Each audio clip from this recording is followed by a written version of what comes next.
started with the Cultural Center way back in the early 80s. The Hispanic Commission, we had a project where we wanted to preserve history and promote our culture. So we were able to hire a part-time individual to kind of coordinate that for us.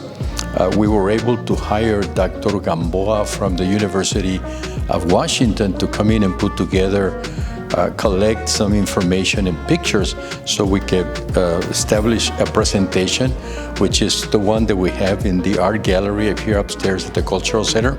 But the idea was born that we needed a cultural center to preserve and celebrate the Latino, Hispanic cultural that we've always celebrated. The 16 de septiembre, 5 de mayo, Dia de las Madres, all of the important events that we celebrate, we needed a place so we can preserve it, and also a place where we can showcase the rich history and culture that the Latino population have, which is sometimes unknown to the general public, and we wanted a place to display that.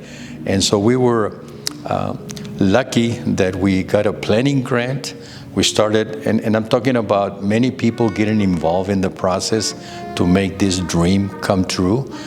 It was a long process. We got together close to about 20 or 25 individuals that comprised the board, but we had meetings and we started fundraising. We were able to attract some of the major corporations here in the state.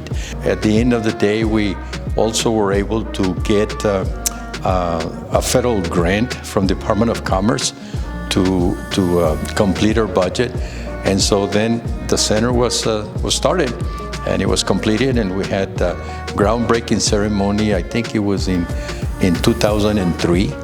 Our first director here was Jorge Piña, an individual from San Antonio, Texas, which was very experienced in cultural events, and we were lucky to get him. We're very proud of it. It's a beautiful building. It represents our rich culture of the Latino population, and also showcase what we can do in the future. Unfortunately, sometimes higher education and the schools do not emphasize the rich culture of the Latino population, the Latino historic. There are a lot of events that people don't know. We're beginning to, here at the Cultural Center, involve not only the Latinos, but non-Latinos. And I think it's interesting that people begin to appreciate what the contributions of the Latino community has contributed to the state of Idaho. And they see the building, they see some of the things that we do. Yeah, it's interesting. I mean, you know, we're talking about the 60s and the 70s where I grew up, and that was the Black movement, the civil rights era. There was a lot of Latino leadership being evolved. Cesar Chavez was very strong in the farm worker movement, and that's where I started my career, because I grew up as a migrant farm worker in the state of Idaho, and in the 50s and 60s, things were very, very different here in the state of Idaho. A lot of discrimination, a lot of not understanding the experience that Idaho had with Latinos was just, you know, recruiting farm labor workers in the state. The Bracero program was very active here during the World War II. This country needed a lot of labor, so the Bracero program was created. And after the Bracero program ended, then they started recruiting Latino families, immigrant families from South Texas and California. And that's how my family got here in 1952, recruited by the sugar beet industry to do work. And we started coming, and the population was very small here, but mostly farm workers. Wages were not adequate, housing was not provided. So it was tough, but fortunately the community continued to work hard and progress, and we've progressed so far. We started organizing farm workers in the after I got out of the military in 66, and I went to Treasure Valley Community College to do my studies. Before I graduated from the college, I was hired by the Migrant program there to recruit migrant farm workers to get an education, GED, general education programs and so forth.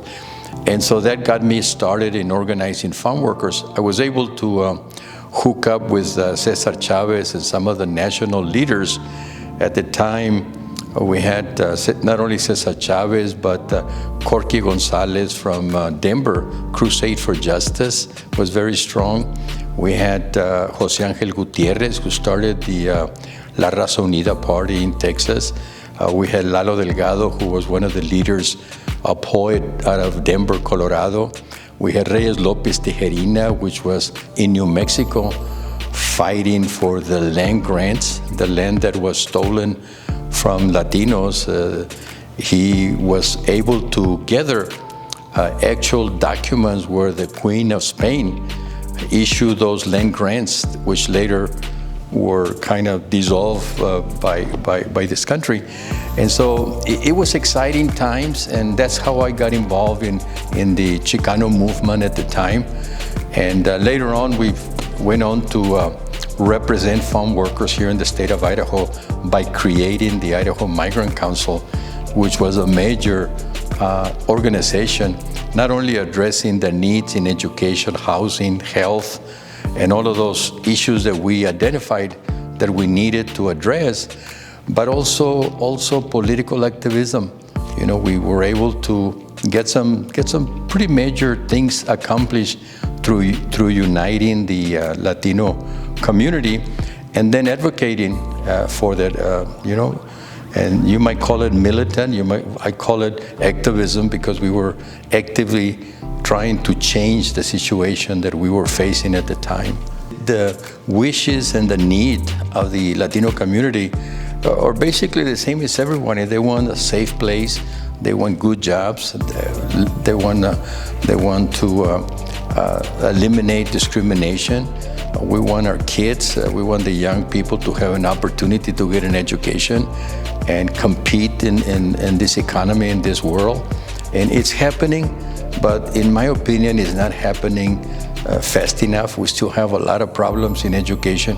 Give you an example, way back in the early 70s, the dropout rate of Latinos, of kids in school when they start first grade, it was in excess of 86%, the dropout rate. I mean, it was almost criminal. So we were kind of being schooled to work in low-paying jobs and in the agricultural industry. And so we had to sue the state of Idaho, the Department of Education, to address that situation. Of course, winning a lawsuit here in the state of Idaho was very difficult. We lost here in federal court, but being very persistent, we appealed the decision to the Ninth Circuit Court in California, and we were able to overturn that decision by the federal judge. And so we were able to implement some programs to benefit the migrant kids that were in school. And now we do have a lot more Latinos graduating and going into college, and you know, I see the difference. I mean, in those days, you hardly saw any professional Latinos. Now we have a number of lawyers, doctors, business people. So things are changing, but it hasn't been easy.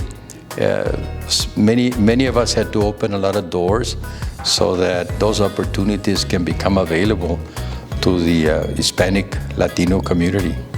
Being a migrant farm worker, we lived in many places where not very comfortable.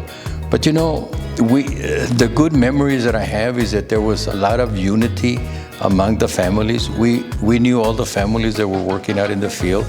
In fact, you know, we coming to Idaho in a truck, in the back of a truck, you know, 5 or 6 families. It became an extended family. So, you know, throughout the years, we came very close. So although it was hard, it was fun and it was enjoyable. And so we were, some of us because we had that experience, we're kind of dedicated to change some of the problems, some of the housing, the education, the health needs of Latinos. You know, we started a health clinic, we started daycare, we started Head Start programs, we started housing programs. All of those happened because there was a need and because the people got together and demanded changes. And so change is hard to come by, but you know, sometimes it happens. As much change as we've seen, we still have a long ways to go.